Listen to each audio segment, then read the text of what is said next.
네, 안녕하십니까. 이번 시간 저희 해외 증권 투자 파트 앞 시간에 이어서 조금 진행을 할 건데요. 앞선 시간에 봤었던 해외 증권 투자는요, 이 분산 투자와 연관된 부분이다라고 생각하시면 돼요. 그래서 이제 분산 투자를 기본으로 하는 우리 포트폴리오 이론.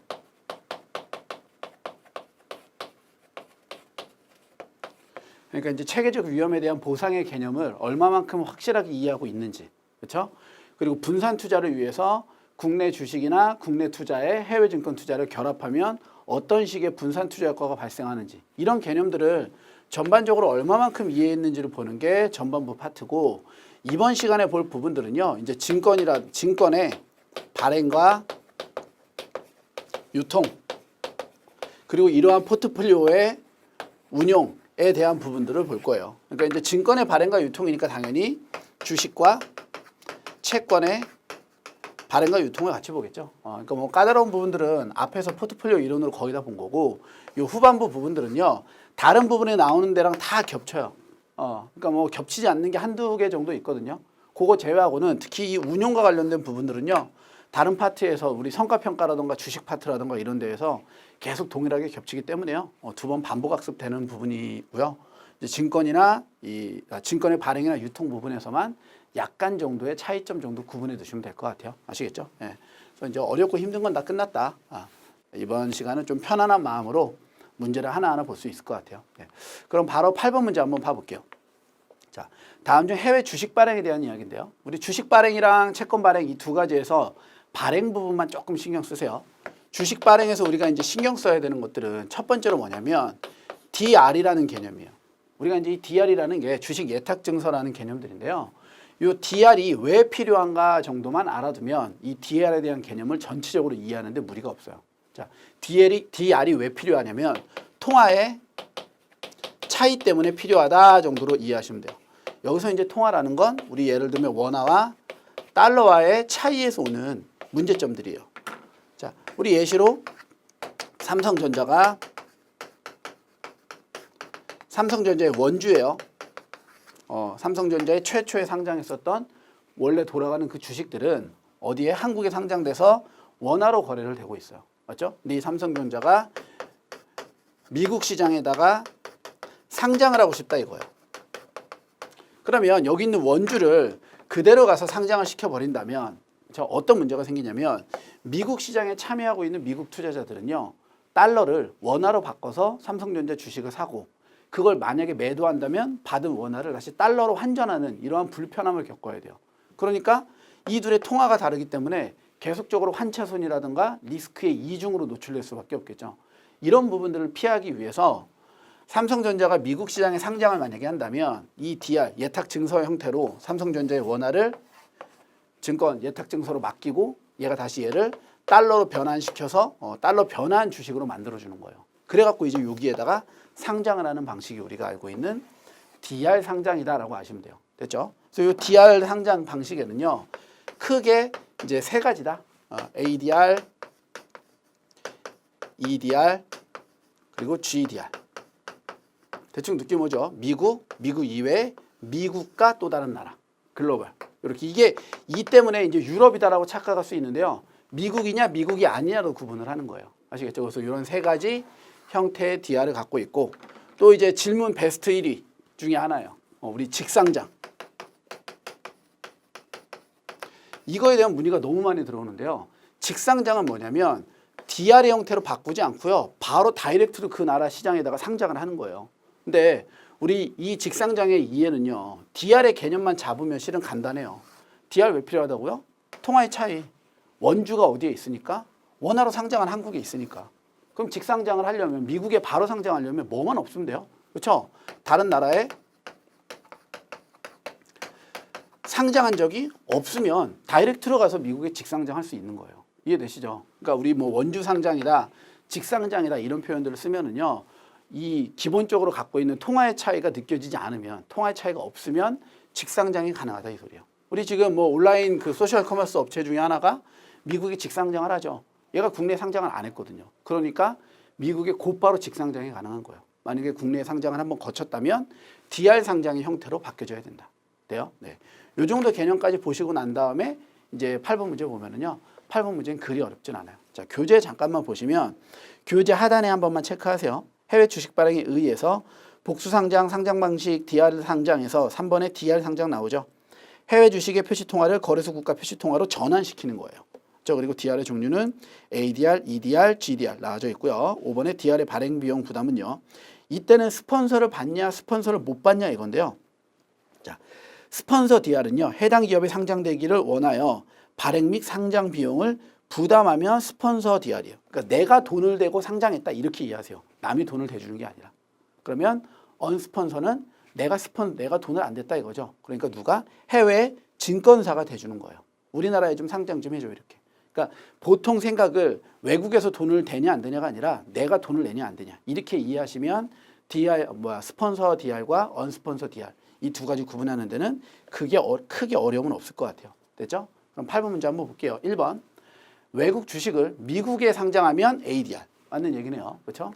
2번 미국 시장과 유럽 시장에 동시에 상장하면 GDR 맞죠? 3번 미국 투자자들의 관심이 높아 미국 증권사가 발행 및 상장 비용을 부담하면 내가 돈 안 대도 되죠? 그러면 스폰서가 아니라 언스폰서드 DR 이렇게 돼야죠. 3번 오답. 4번 복수 상장의 효과는 자금 조달의 가용성이 높아져 한계 자본 비용을 느리게 상승하게 한다. 말이 엄청 어렵게 나와져 있는데 내 주는 이거예요. 우리가 DR로 상장하겠다라는 건 미국에다가 추가 상장을 하겠다는 뜻이에요. 뭐랑 비슷하냐면 유상증자를 하는 거랑 거의 흡사해요. 그러니까 유상증자를 하기는 하는데 국내에다가 하는 게 아니라 해외에다가 유상증자를 하는 거거든요. 그럼 이제 효과를 우리가 DR 상장의 효과를 굳이 보자면 예를 들어 ADR 상장을 했다. 미국 시장에. 얘네들이 진입 요건이 상당히 까다로워요. 기업의 투명성이라든가 회계 준칙, 회계 처리 원칙이라든가 이런 것들이 국내 기업이 IPO 하는 거하고는 차원이 달라요. 미국에서 보는 IPO는. 얘네들은 매우 더 까다로운 부분들을 많이 갖추고 있으니까 우리가 미국에 상장을 했다는 건 기업이 갖고 있는 경쟁력, 기업의 투명성이 그만큼 높다는 거예요. 그러면 기업의 어떤 신용도라든가 여러 가지에 대해서 더 인정을 받겠죠. 그러니까 더 많은 투자자가 몰리는 투자자 유인 효과로 상장을 더 크게 성공할 가능성도 높고요.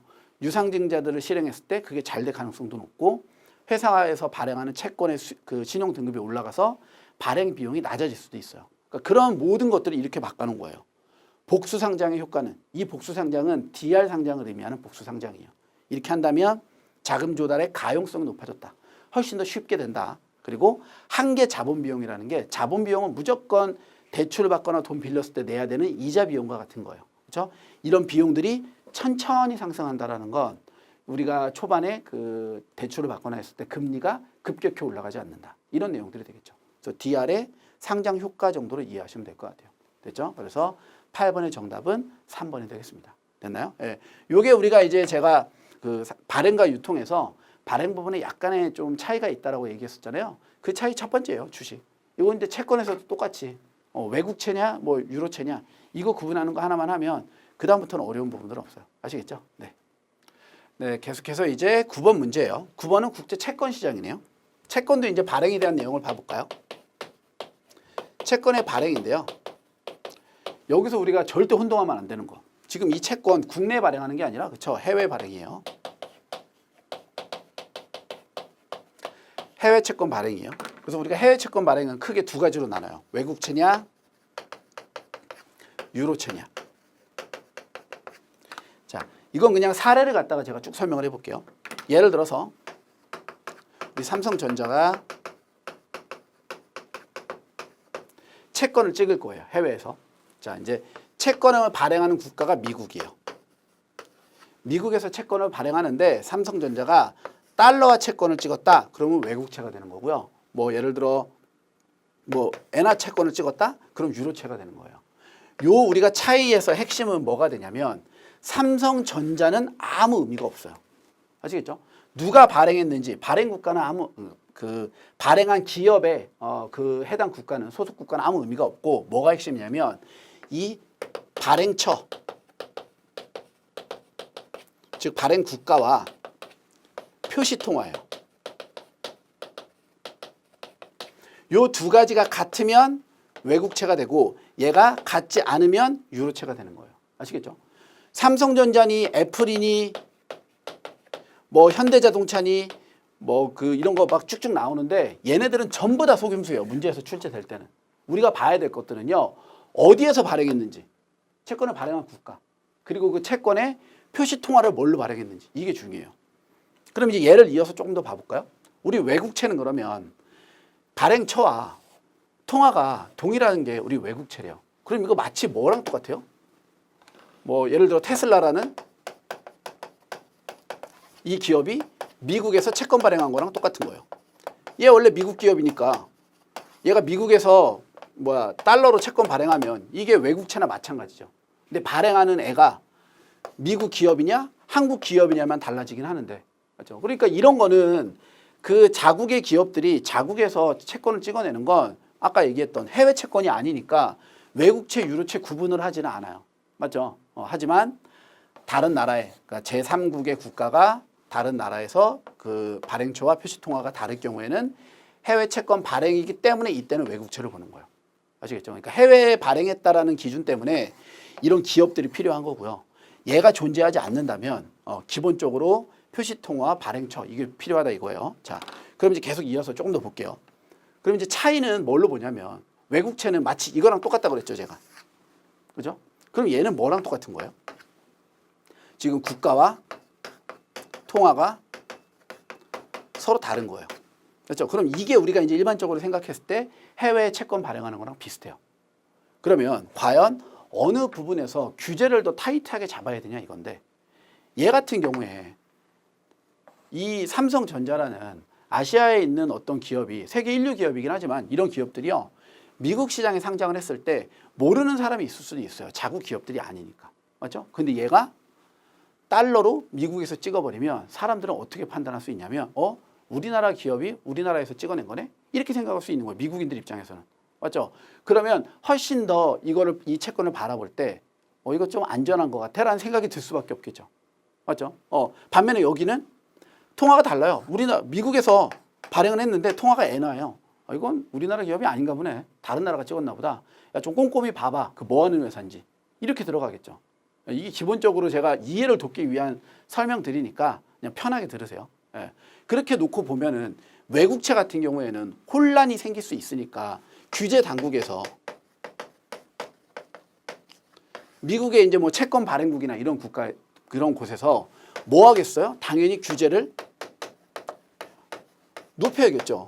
혼란스러울 수 있잖아요. 이거 어느 정도 수준까지 높여야 되냐면 자국 기업들이 채권 찍어내는 수준만큼 끌어올려야 된다고요. 그러니까 규제가 훨씬 더 까다롭고요. 규제가 까다롭다라는 것들은 뭐를 의미하냐면 자본 조달 비용이 올라갈 수 있다는 거예요. 왜냐하면 깐깐하게 보니까 신용평가나 등급을 매길 때.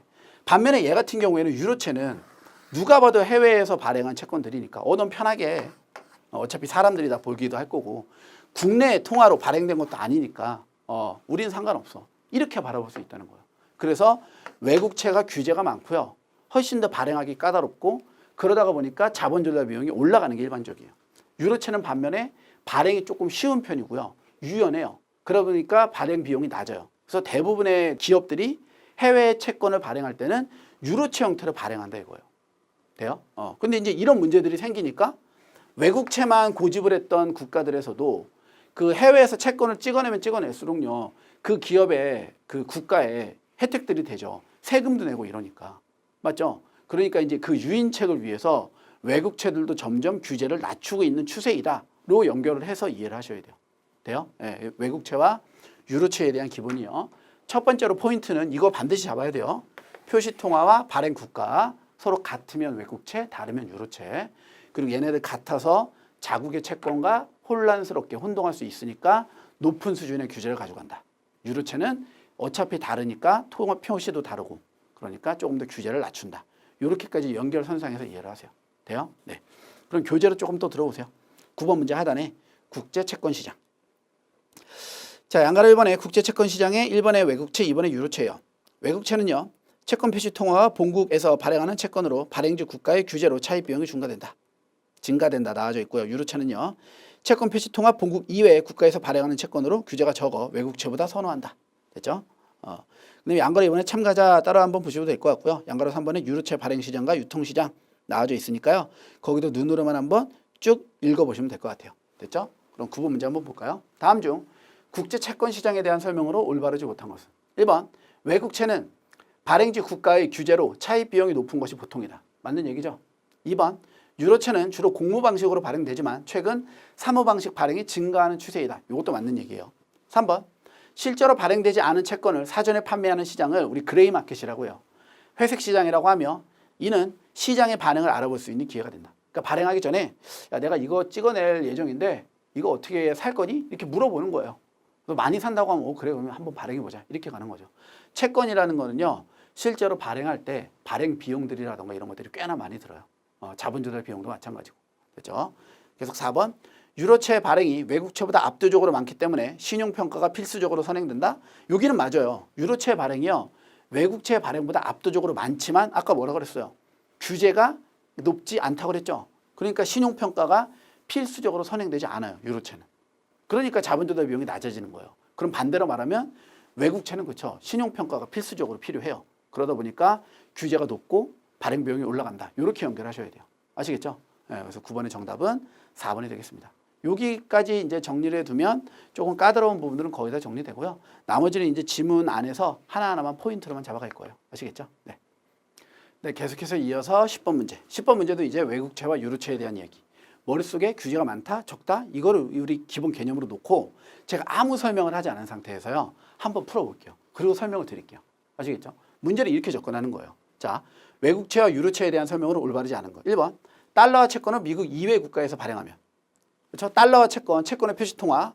미국 이외의 국가면 달러 쓰지 않는 나라죠. 그러니까 그 발행 국가와 표시통화가 다르니까 유로채. 됐죠? 2번, 외국채는 현지 투자자 보호를 위해 많은 규제가 있으나 최근 규제를 완화하는 추세이다. 맞죠? 3번, 유로채는 역외 금융 중심지에서 비거주자에 의해 발행되는 것이 일반적이다. 말이 되게 어려운데 가만 봐보세요. 비거주자는 그 나라에 살지 않는 애들이죠. 걔네들이 역외 금융 중심지예요. 일반적인 그 중심지를 벗어났다라는 게 다른 국가로 이제 뻗어나간다는 개념이에요. 그렇죠? 이런 개념들이 이제 우리 유로채잖아요. 맞죠? 4번. 이제 3번이 만약에 별표다. 난 이거 무슨 소리인지 잘 모르겠다. 그런 상태에서 4번을 한번 봐보세요. 외국채에서는 이익은 원천징수를 하지 않으나 유로채에서는 이익은 원천징수 및 종합소득 과세 대상 소득에 포함된다. 자, 누가 지금 규제가 높아 보여요? 유로채가 규제가 높아 보이죠? 세금 낸다니까. 근데 제가 유로채 뭐라 그랬어요? 규제가 낮다. 그렇죠? 그러니까 반대로 외국채는 원천징수하고 종합소득 금액이 들어가는데 유로채는 원천징수하지 않는 게 일반적이에요. 아시겠죠? 그러니까 요 10번 형태 같은 문제들도요. 문제를 풀어갈 때 외국채랑 유로채가 발행 국가랑 표시통화가 다르다라는 거 기본적으로 갖고 가고 그러면서 그 외국채 같은 경우에는 당해 국가에서 발행하는 그 채권만큼이나 규제가 높고 신용평가가 필요하고 과세도 하고 이런 규제들 중심으로 정리를 하고 유로채는 그러한 것들이 일반적으로 다 없다. 그래서 많이 찍어낸다. 이렇게 보면 되는 거예요. 아시겠죠? 네, 그래서 10번의 정답 4번. 아시겠죠? 그러니까 문제를 접근하는 방식들을 어떻게 가져가냐의 차이인데요. 이런 부분들 때문에 우리가 디테일 하나하나를 찍기 위해서 다 외우다가 보면 투자자산 운용사라는 교재 자체는요. 너무 양이 방대해질 수 있어요. 아시겠죠? 그러니까 이런 식으로 큰 틀에서 잡아야 될 거는 큰 틀에서 잡고 하나하나 읽어가셔도 될 것 같아요. 돼요? 네. 교재 한번 간단히 보시면은요. 10번 문제 하단에 보면은 외국채와 유로채에서 그 특징들을 정리를 좀 해놨어요. 그래서 그 특징들 원천징수에 가산되냐 안 되냐 규제가 높냐 낮냐 이런 것들 중심으로 한번 보시고 양가로 이번에 외국채와 유로채의 별칭 보세요. 외국채가 같은 거죠. 이런 애들이 이제 별명을 주로 가져요. 유로채는 통화랑 발행 국가가 다르니까 별명을 가질 수가 없어요. 어디서 발행하느냐에 따라서 종류가 다 달라지니까. 하지만 외국채라는 건 미국에서 달러, 한국에서 원화, 뭐 일본에서 엔화, 중국에서 위안화, 뭐 독일이나 유럽에서 뭐 유로화, 뭐 마르크화 이렇게 찍어내면 영국에서 파운드화 이래버리면 얘네는 무조건 똑같잖아요. 항상. 맞죠? 그러니까 얘네들만 주로 별명을 갖는 거예요. 보면 미국이니까 양키, 영국은 불독, 일본 사무라이, 중국 판다, 한국 아리랑. 됐죠? 그중에 이제 딤섬본드는 홍콩에서 발행해버리니까 홍콩 달러. 화폐가 다르죠? 그러니까 외국채가 아니라 뭐다? 유로채다. 이거 하나 정도 잡으면 돼요. 아시겠죠? 네. 그래서 10번에는 정답 4번이 되겠습니다. 네. 자, 계속해서 이제 11번 해외 증권 투자에 대한 내용들인데요. 마찬가지로 계속 채권에 대한 내용이라고 보시면 될 것 같아요. 예. 자, 해외 채권 발행을 할 때 이 채권의 우리 종류를 조금 보자 이거예요. 미국의 채권과 브라질 채권들인데요. 미국은 그냥 기간별로 나누면 돼요. T빌, T노트, T본드 이런 식으로. 아시겠죠? 그래서 단기, 중기, 장기채 이것만 구분하면 끝이고 우리 이제 핵심은 브라질 채권이에요. 자, 브라질 채권은요. 우리가 그 채권의 수익률도 수익률인데 여기다 플러스 우리가 이제 주의해서 알아줘야 되는 여러 가지가 있어요. 첫 번째는 뭐냐면 수익률이 상당히 높다라는 건 기본인 거고요. 그리고 두 번째는 환율이에요. 환율. 아직 이 나라가 살짝 불안정한 국가예요. 그러니까 정치적으로 여러 가지 면에서 좀 불안정성을 갖고 있어서 환율의 변동이 상당히 커요. 그렇죠? 우리 헤아라의 환율 변동폭이 되게 크니까 우리 근데 환해지라는 개념을 이제 여기다가 접목시키는 거예요. 우리 환해지 기본적으로 어떻게 배웠어요? 일반적으로 하지 않는다. 언제만? 장기 투자의 경우에만. 어차피 환율은 돌고 도니까. 됐죠? 그러나 만약에 얘가 단기 투자일 경우에는 반드시 뭐가 필요해요? 환해지가 반드시 필요할 수 있어요. 돼요? 자, 그럼 브라질 채권에 투자해서 수익률이 엄청 잘 나와도 환율이 떨어져 버리면 전체적으로 마이너스가 나올 수 있으니까 뭐를 해야 된다는 거예요? 환해지를 해야 된다는 거예요. 됐죠? 그런데 일반적으로 브라질 채권은 환해지를 하지 않는다라고 설명을 해요. 왜 그러냐면 얘네들은 보통 그러면 브라질 채권이 환해지 하지 않는다라는 건 브라질 채권 투자는 단타 친다는 거예요. 장기 투자한다는 거예요. 그렇죠? 얘네들은 장기 투자하는 게 일반적이에요. 우리 이제 토빈세라고 표현을 하는데요. 그 브라질 채권에 투자를 했다가 외국 그 투자 자금들이 너무 빠르게 빠져나가면 거기다 6%의 토빈세라는 과세를 때려버려요. 그러니까 그걸 막지 않기 위해서 6년 이상의 일반적인 장기 투자를 하는 게 브라질 채권의 일반적인 특징이에요. 그러다 보니까 그 자체만으로 이 변동이 큰 환율 리스크 자체를 다 해지해버리는 거예요. 장기 투자 효과로. 아시겠죠? 그래서 브라질 채권을 정리할 때는 요 개념을 갖다가 정리를 하는 게 가장 핵심이 될 것 같아요. 아시겠죠? 네. 자, 11번 문제는 교재 들어와서요. 교재 하단에 몇 가지 정도만 체크하고 그리고 볼게요. 됐죠? 자, 먼저 밑에 양가로 1번에 해외 분산 투자라는 내용들은 앞서 배웠던 거니까 눈으로 보시고요. 양가로 3번에 해외 증권 투자에서 미국 국채, T빌, T노트, T본드, 단기, 중기, 장기 요 정도 내용 한번 보시면 될 것 같고요. 브라질 국채 보세요. 금리가 높고 이자 소득세가 비과세예요. 니은에 주로 6년 이상의 장기채예요. 장기채. 왜? 토빈스로 인해 단기채는 실익이 크지 않고 또 뭐도 있다? 환율 리스크가 너무 크니까. 그래서 디귿에 보시면 원화와 헤아라 사이에 해지가 되지 않는 것이 일반적이다. 왜 그렇다? 장기 투자 시 환위험이 어느 정도 해지되니까. 그러니까 전부 다 하나로 귀결되는 거예요. 브라질 채권, 장기 투자, 장기 채권. 꼭 기억하세요. 그리고 딤섬본드는요. 홍콩에서 발행되는 위안화 표시 채권이고요. 알고 있죠? 신용 등급이 높은 회사채로 채권 수익률이 낮은 편이에요. 만기 2, 3년에 단기채가 일반적으로 많다. 요 정도까지 보고 볼게요. 그래서 실은 해외 증권 투자 문제들이 나오면 거의 브라질 채권만 나온다고 보셔도 될 것 같아요. 자, 1번 T빌은 1년 이하의 단기채로 할인채예요. 됐죠? 2번 브라질 채권은 금리가 높고 이자 소득이 비과세가 되기 때문에 단기채 중심의 투자가 수익률이 높다. 바로 땡이죠. 브라질 채권은 뭐다? 장기채 중심의 투자가 안정적이다예요. 단기채보다. 아시겠죠? 그래서 2번이 정답. 그러니까 2번이 틀렸으니까 2번이 맞는 거죠. 3번 딤섬본드는 신용등급이 높은 회사채 맞고요. 4번 해외 증권 투자는 각 증권시장 상호 간의 상관관계가 낮은 증권들을 많이 편입할수록 위험이 낮아진다. 상관관계 낮을수록 효율적 포트폴리오 분산 투자 효과가 높다. 그렇죠? 우리 다 배웠던 거죠. 그래서 4번도 맞는데요. 그래서 11번의 정답은 2번이 되겠습니다. 그러니까 개념을 잡아갈 때 이 후반부는 그러니까 이렇게 포인트 위주로 탁탁탁 찍어서 가는 게 학습 자체에 상당히 효과적일 수 있어요. 아시겠죠? 네. 네, 계속해서 이제 12번 문제인데요. 여기서부터는 이제 앞서 설명드렸던 포트폴리오 운용에 대한 부분이에요. 뒤에서도 한번 보겠지만 여기서 제가 아주 간략하게만 한번 다시 설명을 해볼게요. 자, 우리가 그 포트폴리오 운용인데요. 포트폴리오 운용 및 뭐 구축 이렇게 표현할 수가 있죠. 우리 패시브한 방어적, 소극적 운영 전략 그리고 적극적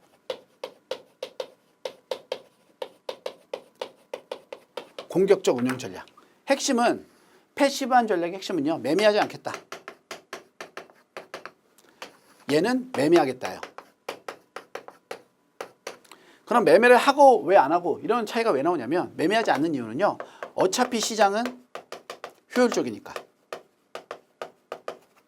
시장이 효율적이라는 건 내재 가치로 수렴한다는 거예요. 가격은 언제나 내재 가치를 벗어나지 않는 거예요. 그러니까 백날 사고 팔아봐야 1,000원에 샀다 1,000원에 파는 거예요.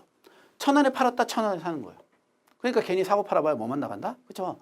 세금이랑 수수료만 나간다. 그러니까 사놓고 그냥 가만히 있어. 그러면 시장이 1,000원에서 1,100원 되면 내 것도 1,100원 될 거고 1,200원 되면 1,200원 될 거야. 이 얘기는 이제 뭘 따라가겠다? 시장 수익률을 따라가겠다.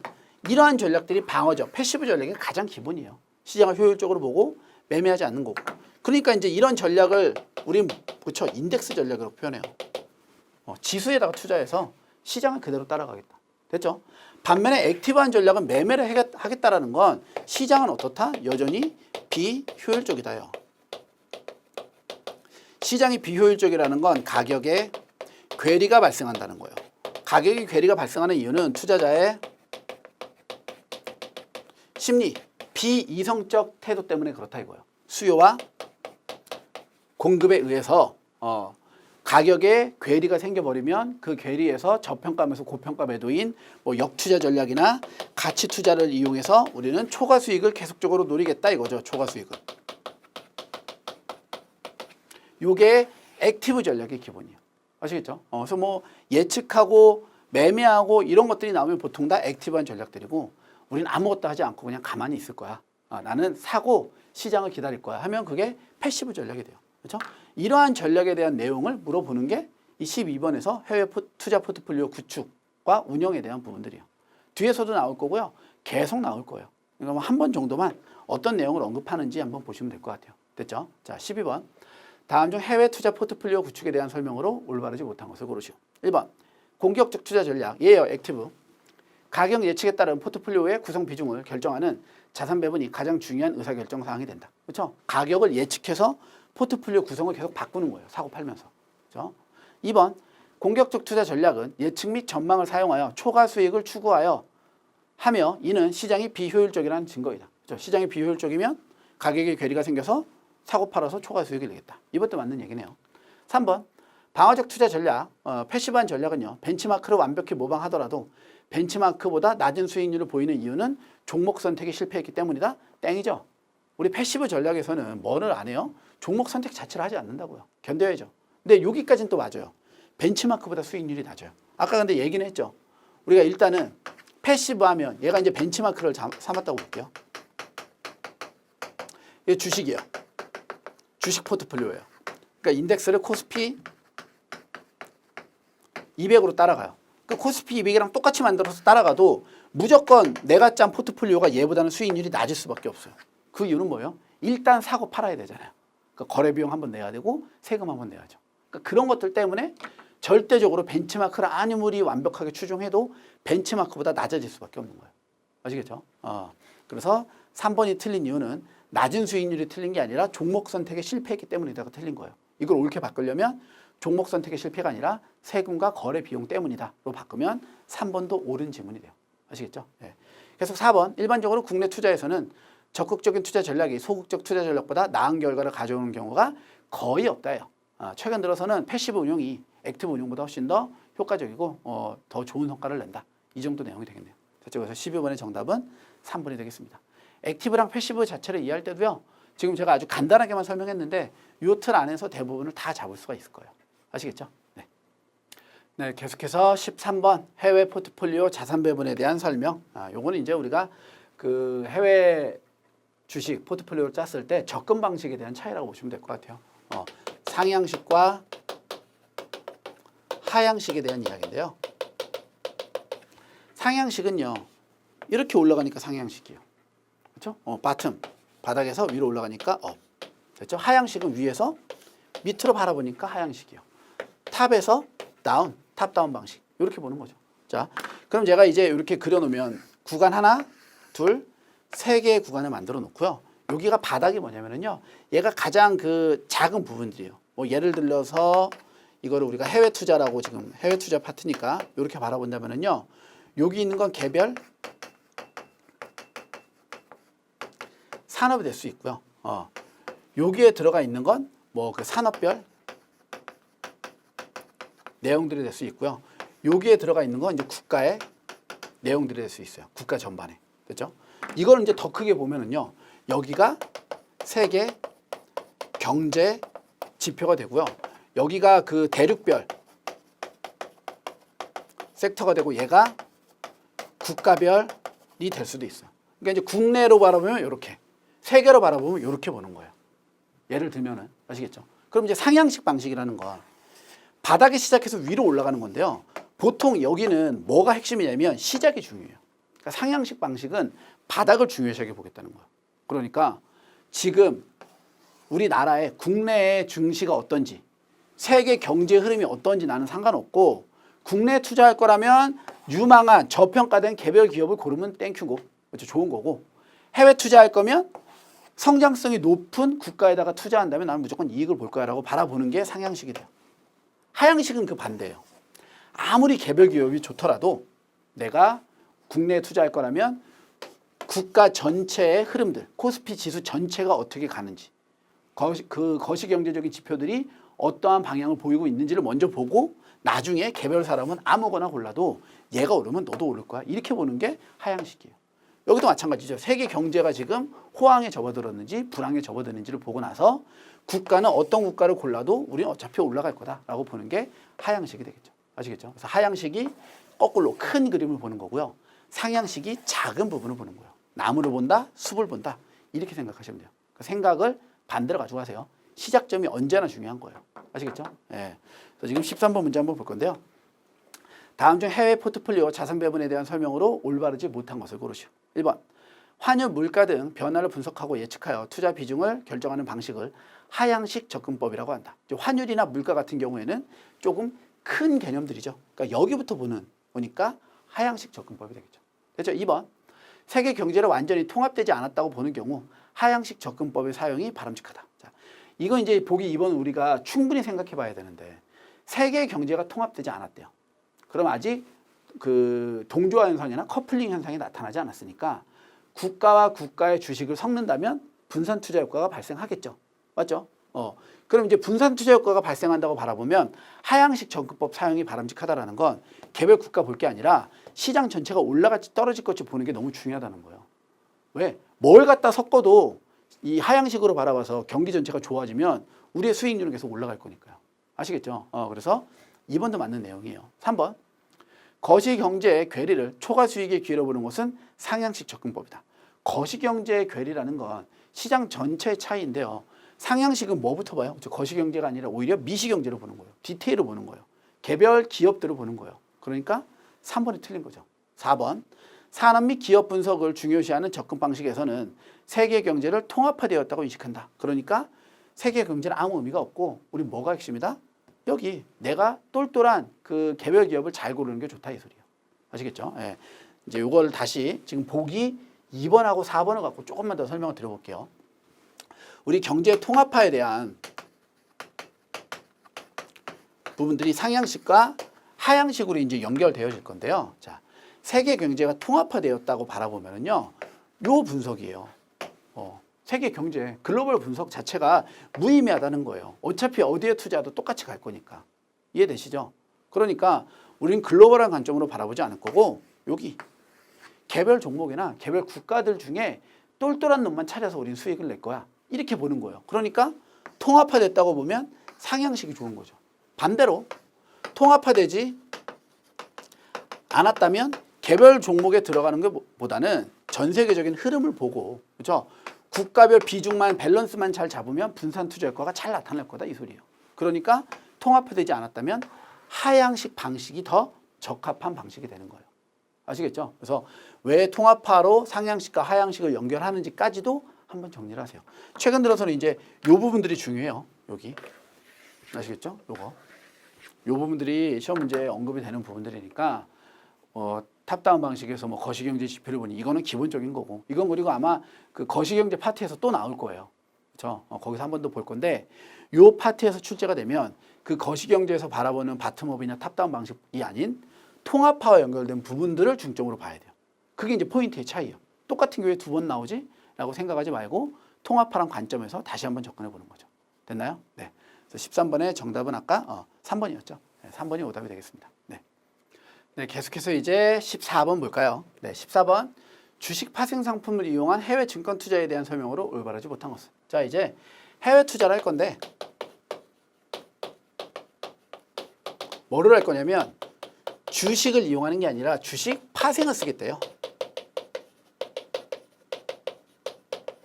이제 여기서 우리는 포인트가 그러니까 주식의 포인트를 잡는 게 아니라 파생 상품의 포인트를 잡아야 돼요. 파생 상품을 통해서 해외 투자를 했을 때 어떤 이점이 있느냐, 어떤 문제점이 있느냐 이건데 그건 그냥 파생 상품의 특징이라고 보시면 될 것 같아요. 우리 그 금융 자산을 금융 투자 상품을 구분을 할 때 이 파생에서 가장 핵심이 뭐였어요? 원본, 초과, 손실 가능성이 파생의 가장 핵심이었죠. 그렇죠? 주식을 기초 자산으로 하는 파생 상품에 들어가겠다 이거예요. 그렇죠? 그때 자칫 잘못하면 원본 초과 손실이 날 수 있다 이런 건데 이 부분도 지금 파생에 대한 개념 이해라든가 파생에 대한 학습이 전혀 없으신 분들은요. 그 3과목에 있는 파생을 한번 잠깐 들으시면 훨씬 더 도움이 될 거고요. 나는 그거 듣기 싫고 그냥 차례대로 듣고 싶다라고 생각하시면 지금 설명드리는 수준 안에서만 딱 끝내고 더 이상 넘어가는 것들은 파생을 듣고 나서 이해를 하세요. 그러니까 그 연결선이라든가 이게 설명하는 수준의 차이 때문에 그래요. 여기서 그 파생 상품 파트에서 쭉 설명해야 될 걸 한 문제에서 설명할 수는 없어요. 시간적으로 너무 오랜 시간이 걸려서. 아시겠죠? 그러니까 핵심은 이런 거예요. 파생 상품이라는 건 얘를 기본으로 해서 거래하는데요. 예를 들어 이래요. 100억 수준에 우리가 주식을 만약에 구매한다면 100억이 필요한데요. 이 100억을 구매할 때 10억 정도의 뭐 증거금만 있으면 100억 원어치 주식을 거래할 수 있는 게 얘가 바로 파생 상품이에요. 파생의 이게 첫 번째 포인트예요. 전체 투자 금액 대비 리스크 노출을 줄일 수 있어요. 아시겠죠? 근데 이게 리스크 노출을 줄였다고 해서 이게 안전한 거 아니에요. 포지션이 엇나가 버리면 손해율이 엄청나게 커지니까 10억 싹 다 날아가고 내가 여기다가 추가 금을 납부해야 될 수도 있어요. 그러니까 여기 나와 있는 원본 초과 손실이라는 개념들이 들어오는 거예요. 아시겠죠? 그러면 이렇게 위험한 짓을 왜 하니? 이런 짓을 하는 이유가요. 방금 우리가 봤던 것처럼 큰 돈을 갖다가 납입해서 거래할 필요도 없고요. 그리고 이렇게 파생 상품화해서 얘를 규격화하고 사이즈를 줄여놓으니까 그렇죠? 거래가 활발해지는 거예요. 거래가 활발하다라는 거는요. 두 가지를 설명을 해요. 첫 번째 반대 매매가 쉽다.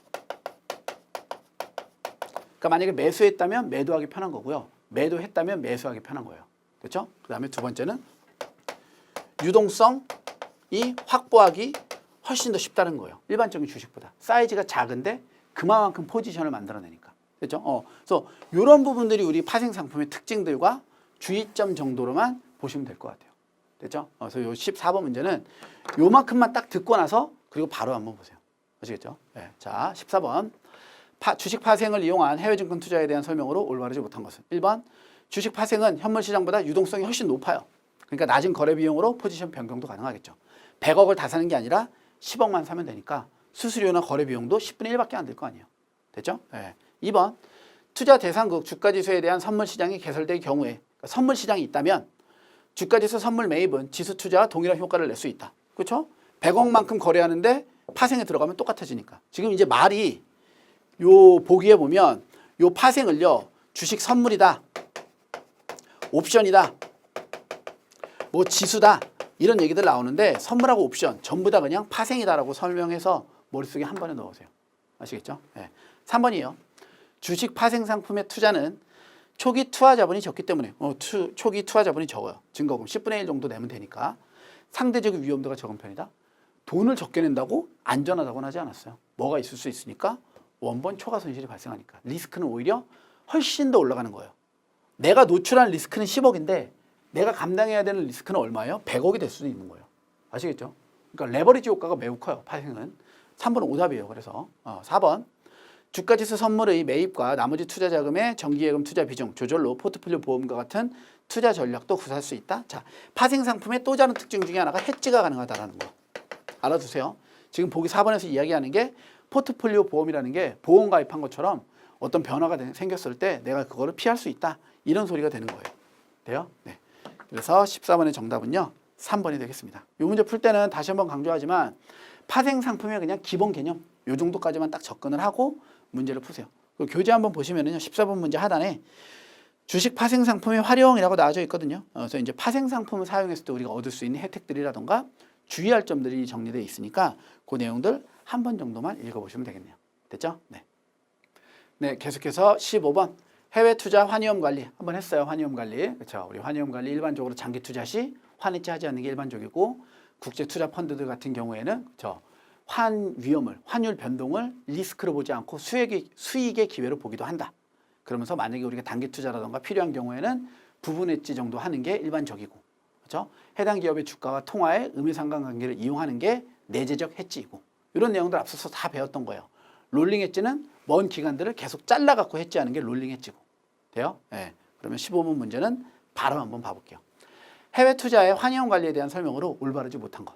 1번 환위험 관리 전략은 투자 대상의 위험과는 별도로 줄이거나 제거할 수 있으며 추가적인 수익의 기회로 인식된다면 적극적인 노출도 가능하다. 이게 바로 환위험 관리에 대한 가장 정확한 그 정의예요. 환위험 관리는 못하는 게 아니에요. 언제든지 할 수 있으나 환 리스크를 더 키울 수도 있고요. 환 리스크를 줄일 수도 있고요. 원한다면 아예 제거도 가능하다. 됐죠? 계속 2번 장기 해지는 적당한 파생 상품을 얻기 어려우며 해지 수단을 얻더라도 비용이 높고 유동성이 낮아 탄력적 해지 전략을 사용하기에 어려워요. 장기 해지라는 게 10년짜리 해지를 하는 거예요. 그러니까 누구도 근데 10년짜리의 반대 포지션에 가지 않죠. 가만 생각해 보면 해지는 가격이 하락하거나 가격이 상승할 리스크인데요. 10년 안에 언젠가는 가격이 오르거나 언젠가는 가격이 떨어질 수 있어요. 맞죠? 근데 누군가 해지를 걸었다는 건 그 반대 포지션에 있는 사람이 그 리스크를 다 감당해 줘야 된다는 소리예요. 근데 그걸 누가 감당해요? 100% 10년 안에는 급등이나 급락 한 번 하는 건 뻔한 건데. 맞죠? 그 사건이 발생하면 내가 손해보니까. 그러니까 장기 해지에 적당한 파생을 찾는 것 자체가 거의 불가능해요. 만약에 찾더라도 그러면 그 프리미엄이 해지를 했을 때 들어가는 비용들이 엄청나게 클 거예요. 거의 무조건 발생한다고 보면 100억을 해지하겠다고 하면 그래? 그럼 네가 나한테 100억 주면 내가 해지 받아줄게. 이 소리 하는 거예요. 그럴 거면 굳이 해지할 필요도 없죠. 그렇기 때문에 탄력적 해지 전략을 사용하기 어려워요. 그래서 쓰는 게 뭐다? 롤링 해지예요. 롤링 해지는 뭐 예를 들면 요 정도 개념이에요. 10년에 해지를 해야 되면은요. 처음에 이렇게 이 10년을 10개로 구간으로 잘라요. 그래서 구간별로 만기가 끝나면 갖다 팔고 다시 사고 끝나면 갖다 팔고 다시 사고 이렇게 해서 구간을 계속 잘라내는 거예요. 그래갖고 얘네들이 이제 말리면 이렇게 롤케이크처럼 된다. 그래서 이걸 롤링 엣지라고 불러요. 아시겠죠? 네. 자, 계속해서 3번. 바로 이제 3번에 롤링 엣지는 바로 나오죠. 유동성 높은 해지 수단을 얻을 수 있다는 장점이 있는 반면 해지 이후 기간에 환위험에 노출되어 해지 효과가 낮아질 수가 있다. 이것도 이제 어떤 소리냐면 롤링 해지의 문제점들은요. 이렇게 장기간의 해지를 단기간으로 잘라서 해지하는 게 롤링 해지거든요. 그러니까는 장기 유동성 공급이 어려운 상황에서 대안적으로 쓸 수 있는 방법이긴 하지만 아까 말했던 것처럼 단기로 딱 잘라서 다음 거에 해지해야 되는데 이때 그 상품이 없으면 바로 환 리스크 노출이에요. 전체 다. 이해되시죠? 그러니까 저기 다시 유동성 높은 해지 수단을 얻을 수 있는 장점이 있는 반면에 해지 기간 이후에 다시 재해지를 하는 타이밍 전에 환위험에 노출돼서 해지 효과가 낮아질 가능성도 존재하고요. 또 한 가지는 원래대로 우리 10년만 해지하면 되는데요. 10년을 10, 9, 8, 7 이렇게 잘른다고 보세요. 총 몇 년이요? 그렇죠? 55년이 돼요. 다 더하면. 그러니까 10년을 해지하기 위해서 몇 년을 55년을 해지하는 것과 같은 해지 비용이 들어갈 수 있어요. 그러니까 프리미엄도 많이 든다. 이런 것 또한 단점으로 같이 알아두세요. 됐죠? 계속 4번이요. 주가와 통화가치 간의 상관관계에 의해 환 노출을 낮추는 해지 방식을 내재적 해지라고 하죠. 국내 투자자의 경우에는 적극적으로 활용하면 별도의 해지 비용 없이 환위험을 해지할 수 있다고 나오는데 요게 실은 이제 저희 기본서에 언급되는 내용들인데요. 뭐냐면 내재적 해지를 쓸 때 이때 이 통화는요. 뭐일 때만 효과가 있냐면 달러일 때만 효과가 있다고 언급을 해요. 왜 그러냐면은요. 얘가 만약에 우리가 원화예요. 근데 원화를 아무리 해도 해외 기업들에서 우리 수입 수출할 때 원화를 직접적으로 받아주는 그 기업들은 거의 없어요. 뭘 믿고 받아요, 얘를? 그렇죠? 올라가거나 떨어지거나 그리고 기축 통화 역할을 못 하니까. 그러니까 수입 수출을 우리가 보통 한다고 보면은요. 해외 투자를 한다고 보면 국내에서 수입을 하든 수출을 하든 무조건 달러화 결제를 해줘야 돼요. 그러니까 원화하고 해당 기업의 주가가 음의 상관관계가 있는 것 같아서 내재적 해지를 걸었는데 내가 줘야 될 돈은 달러예요. 근데 달러랑 얘는 양의 상관관계를 갖고 있을 수 있다 이거예요. 이해돼요?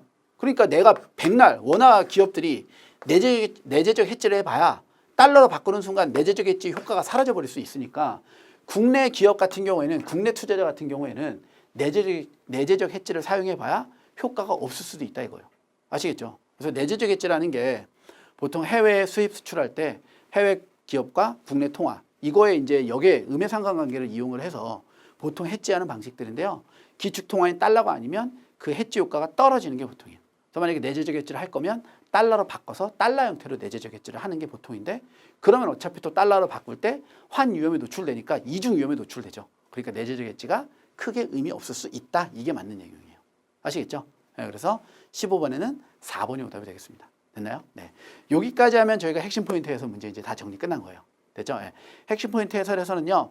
처음에 시작할 때 말씀드렸던 것처럼 파트 1 분산 투자, 파트 2 발행과 유통에 대한 개념들. 이 정도 개념 위주로만 잡으세요. 돼요? 네. 그럼 저희는 계속해서 출제 예상 문제 좀 이어서 풀어볼게요. 네. 그러면 출제 예상 문제 1번부터 한번 볼까요? 분산 투자 이론에 대한 설명으로 올바르지 못한 것은 1번. 개별 주식의 위험은 분산 가능한 위험과 분산 불가능한 위험으로 구분되며 이때 분산 가능한 위험은 국제 분산 투자를 통해서만 추가적으로 제거할 수 있다라고 나와져 있는데 분산 가능한 위험은요. 국제 분산 투자 아니더라도 그냥 분산 투자로 제거할 수 있는 거예요. 분산 불가능한 위험들을 추가적으로 제거하기 위해서 국제 분산 투자, 대안 투자가 필요하다. 맞죠? 그래서 1번이 바로 오답이네요. 2번 비체계적 위험의 종류에는 경영 전략, 사업 사양화 등 기업 또는 산업만의 특이 요인들이 포함되어진다. 그렇죠? 기업만의 위험들은 전부 다 비체계적 위험으로서 우리 분산 투자를 통해서 제거할 수 있다. 3번 체계적 위험은 분산 불가능한 위험으로 국가 내 모든 기업에 공통 영향을 주는 요인이기 때문에 국내 분산 투자로는 위험을 낮추는 것이 불가능하다. 맞고요. 4번 개별 증권과 시장 전체 움직임 간의 상관관계가 높을수록 체계적 위험이 커질 수밖에 없죠. 그래서 4번도 맞고. 그래서 1번의 정답은 1번이 되겠습니다.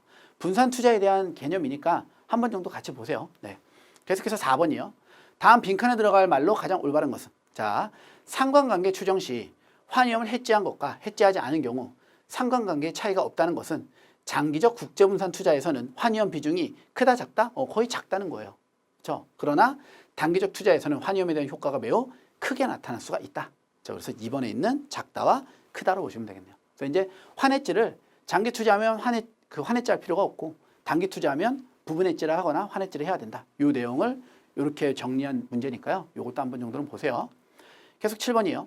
다음 빈칸에 들어갈 말로 가장 올바르게 연결된 것은? 요거 이제 우리 그 첫 번째 시간에 상당히 머리 아프게 봤던 거. 체계적 위험이 크면 클수록 위험이 높아지니까 요구 수익률도 높아지고 뭐 이제 이렇게 정리되는 거예요. 자, 한국 투자자가 국내 주식에 투자할 때 요구 수익률은 미국 투자자가 한국 주식에 투자할 때 요구 수익률보다 커요, 작아요? 그렇죠? 한국이 국내 투자할 때 요구 수익률이 미국이 국내 투자할 때보다 당연히 커요. 아시겠죠? 왜? 한국 사람이 한국 주식에 투자했을 때 체계적 위험이 더 높으니까. 그렇죠? 요구 수익률이 좋은 거 아니에요. 요구 수익률은 투자자가 바라는 수익률이에요. 근데 주식시장의 수익률은 기대 수익률로 고정돼 있단 말이에요. 그러니까 시장에서 5%밖에 안 주는데 얘가 7% 달라고 하면 얘는 투자 못 하는 거예요. 근데 시장에서 5% 주는데 얘는 4%만 주면 된다. 그럼 투자하면 1%의 추가 수익이 생기니까 투자하는 거고. 그렇죠? 그래서 한국 투자자가 국내에 투자하는 것과 미국 투자자가 한국에 투자했을 때 한국이 더 크고 따라서 미국 투자자가 국내 투자 시 요구되는 수익률은 상대적으로 낮기 때문에 그렇죠? 미국 투자자는 초과 수익을 얻는 것과 마찬가지이므로 국제 투자가 유인되어진다. 이렇게 되는 거예요. 그래서 높다, 낮다. 높고 낮고. 그래서 1번이 정답이 되겠네요. 이 문제는 한번 천천히 쓰고 보세요. 여기 지금 안 풀리는 사람은 바로 전 시간으로 돌아가서요. 제가 그 체계적 위험에 대한 설명을 했을 때 그 부분을 보세요. 돼요? 네. 계속 9번. 환율 변동과 해외 투자에 대한 설명으로 올바르지 못한 것은? 1번. 국제 투자자는요. 투자 대상국의 주식 가치뿐만 아니라 통화 가치에 대한 전망도 필요하다. 기본인 거죠. 두 번째. 주식 가격과 투자 대상국 통화 가치가 양의 상관관계를 보이면 투자 위험은 감소한다. 같이 움직이는데요. 투자 위험이 감소할 리가 없죠. 항상 상관관계는 음의 상관을 보여야지 투자 위험이 감소하는 거예요. 아시겠죠? 그래서 2번 오답. 3번. 본국 통화로 표시한 외국 주식에 대한 투자 수익률은 외국 통화로 표시된 투자 수익률에 두 통화 간의 환율 변동분을 더해서 계산한다. 우리 이제 환율 변동분을 계산하는 거였죠. 본국 통화 표시율은 1 플러스 해외 투자 플러스 1 플러스 환율 변동분에다가 마이너스 1하면 본국의 통화로 표시한 투자 수익률이 나오는 거죠. 그렇죠? 4번. 투자 대상국 통화 가치의 상승은 외국 투자의 유인을 증가시키죠. 이게 국제 투자 논리예요. 아시겠죠? 그래서 통화 가치가 올라가면 주가가 올라간다는 국제 투자 논리에 대한 개념들. 됐나요? 그래서 9번의 정답은 2번이 되겠습니다. 자, 계속해서 10번. 다음 빈칸에 들어갈 내용으로 가장 올바르게 연결된 것은 국제 투자 논리는 주가 통해 가치를 양의 상관으로 보죠. 통화가 올라가면 주가가 올라간다고요. 국제 경쟁력은요. 주가 통해 가치를 음의 상관관계로 본다. 정답은 1번이 되겠습니다. 네, 간단한 문제들은 빠르게 풀어볼게요. 계속 11번. 다음에서 설명하는 환염 해지 방법으로 올바른 것은 투자 대상국 통화 가치와 해당 기업 주가 간의 음의 상관관계, 그렇죠? 내재적 해지가 되겠네요. 11번의 정답은 3번 내재적 해지. 계속 12번. 투자자가 국제 투자를 하면서 자국 통화 가치 상승에 대한 위험을 피하고자 할 때 올바르지 못한 것은, 자, 가치 상승은요. 우리 해지를 할 때 매도 해지였어요, 매수 해지였어요? 그렇죠. 매수 해지였어요. 그거 하나만 기억하세요. 1번. 자국 통화를 매입해주는 선물한 계약을 매수한다. 그렇죠. 매수 해지를 해야죠. 2번. 통화 구성을 분산하여 금리 위험을 해지해야죠. 3번. 자국 통화 가치와 양의 상관관계를 갖는 기업 주식에 투자한다. 여러 번 나오지만 내재적 해지를 할 때 양의 상관을 쓰지 않는다고요. 음의 상관을 써야 된다고요. 돼요? 4번. 미 달러와의 연동된 환율 제도를 갖춘 국가에다가 투자하면 국내 그 통화 가치 상승 자체를 회피할 수가 있겠죠. 떨어지면 얘가 변동해서 올라가 줄 테니까. 됐나요? 그래서 12번의 정답은 3번이 되겠습니다. 됐나요? 네. 계속 14번. 다음 중 동조화 현상에 대한 설명으로 올바르지 못한 것은, 동조화는요. 주식시장이 같이 움직이는 거예요. 1번. 각국 주식시장이 긴밀한 영향을 주고받으며 주가가 서로 비슷한 움직임을 보이는 현상을 우리는 동조화 현상이라고 한다. 정의고요. 2번. 동조화는요. 빠르고 거의 동시에 발생해요. 뉴스의 속도만큼 전파 속도가 빠르다. 3번. 동조화 현상은 일시적 현상이 아닌 구조적 현상으로 정착되어가는 추세들이다. 맞는 얘기. 4번. 동조화 현상은 곧 자본시장의 통합화를 의미하기 때문에 국제분산 투자 효과는 점차적으로 사라지는 추세이다. 뒤에는 맞는데요. 동조화가 그렇죠. 통합화를 의미하지는 않아요. 아시겠죠? 얘네들은 서로 다르게 나타날 수도 있어요. 아시겠나요? 그래서 14번의 정답은 4번이 되겠습니다. 네. 계속 15번. 해외 주식 발행에 대한 설명으로 올바르지 못한 것은 1번. 외국 주식을 미국 증시에 상장하기 위해서는 ADR, 그렇죠? 미국이니까 ADR. 2번. 미국 이외 거래소에 상장하려면 GDR이 아니라 EDR이죠. GDR은 미국에 하고 하나 더 했을 때. 2번 오답이에요. 3번. 복수 상장은 기업의 투명성을 높이고요. 가치를 인정받아 주가 상승하는 효과가 있고요. 4번. 원주 상장은 DR의 형태를 취하지 않고 원주를 그대로 상장하는 방식인데 타국에다가 상장한 적이 없어야지만 가능한 직상장에 대한 내용들이에요. 돼요? 네, 그래서 15번의 정답은 2번이 되겠습니다. 계속해서 16번. 빈칸에 들어갈 내용으로 가장 올바른 것은 해당 기업이 상장되기를 원하여 발행 및 상장 비용을 스스로 부담한다. 그렇죠? 내가 내 돈을 댄다. 스폰서예요. 미국 투자자들의 관심이 높아 증권사가 돈을 대주면 내가 돈 안 되니까 언스폰서예요. 그래서 스폰서 DR, 언스폰서 DR 16번의 정답은 1번이 되겠습니다. 됐죠? 계속해서 18번. 다음 중 외국채 발행 국가와 표시 통화의 일치. 돼요? 자, 1번 삼성전자. 저런 거 제가 보지 말라고 그랬어요. 미국 엔화 유로채. 2번 도요타 필요 없죠. 1번 달러와 유로채. 3번 구글 필요 없어요. 중국 위안화 외국채네요. 발행 국가와 표시 통화 일치하죠. 4번 유럽 달러 유로채가 되겠죠. 그래서 18번의 정답은 3번. 앞에 있는 기업들은 전부 다 속임수다. 꼭 기억하세요. 계속 19번. 외국채와 유로채의 차이에 대한 설명으로 올바르지 못한 것은 1번. 외국채는 규제가 엄격한 반면 유로채는 규제가 거의 없다. 맞죠? 이게 가장 핵심이에요. 2번. 외국채는 신용평가가 필수적이나 유로채는 신용평가 등의 의무 규정이 없어요. 3번. 외국채는 자금 조달 비용이 낮은 반면 유로채는 발행 비용이 상대적으로 높다. 땡. 오히려 3번이 신용평가라던가 규제로 인해서 외국채는 자금 조달 비용이 올라가고 유로채는 이런 게 없으니까 자금 조달 비용이 낮다. 이게 맞는 거죠. 그래서 19번에는 3번 오답. 4번. 외국채는 종합과세 대상 소득에 가산되지만 유로채는 원천세 비과세이다. 맞는 내용들. 19번의 정답이 3번이 되겠습니다. 네. 계속해서 21번. 액티브 전략에 대한 설명으로 적극적 투자 전략에 대한 설명으로 올바르지 못한 것. 1번. 적극적 투자 방식은요. 예측과 전망을 사용해요. 2번. 해외 투자에서 국가 비중이 우선시 되었으나 최근 산업 및 기업의 선택도 중요해지고 있다. 그렇죠? 그래서 이제 국가 비중으로 바라보지 않고 기업이나 산업 이거 바라보면 액티브 전략들이 되죠. 2번. 시장의 비효율성을 전제로 초과 수익을 얻는 것을 목표로 하고 있고요. 4번에 보면은요. 국제 자본시장의 위기가 발생하면 하락 동조화가 나타나요. 하락 동조화는 시장이 통합되니까 액티브한 전략으로 백날 사고 팔아봐야 똑같은 가격이 되는 거죠. 맞죠? 그래서 4번이 오답이 되는 거예요. 자본시장의 위기가 생기면 하락 동조화 현상으로 인해서 가격 차이가 오히려 줄어들기 때문에 초과 수익이 불가능하다. 21번의 정답은 4번이 되겠습니다. 돼요? 네.